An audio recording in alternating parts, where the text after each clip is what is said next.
एक दिन एक लड़की ने अपने पिता से पूछा, पापा क्या आप कभी मेरी वजह से रोए हैं?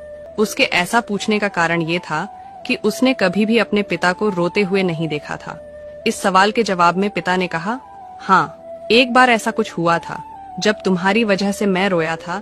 यह सुनकर लड़की उस बात को जानने के लिए उत्सुक हो गई कि आखिर वह क्या बात थी जिसने उसके पिता को रुला दिया था। इस उत्सुकता को शांत करने के लिए पिता वह किस्सा सुनाने लगा। बात उस समय की है जब तुम 8 माह की थी। एक दिन मैंने तुम्हारे सामने 3 चीजें रखी, एक पेन, एक सिक्का और एक खिलौना। मैं ये जानना चाहता था कि तुम उन तीनों चीजों में से क्या उठाओगी। उनमें पेन बुद्धिमत्ता का प्रतीक था, सिक्का धन का और खिलौना मनोरंजन का प्रतीक था। मैं ये सब बस एक जिज्ञासा के कारण कर रहा था। मेरे लिए ये जानना बहुत रोचक था कि मेरी बेटी के लिए आगे जाकर क्या सबसे अधिक मायने रखेगा। मैं तुम्हारे सामने बैठकर बेसब्री से तुम्हारे अगले कदम का इंतजार कर रहा था।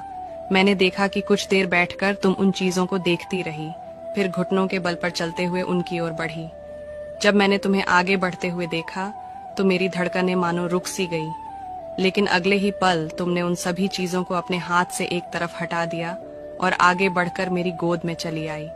बस यही वो पल था जब मेरा दिल भर आया था और तुम्हारी वजह से मैं रो पड़ा था।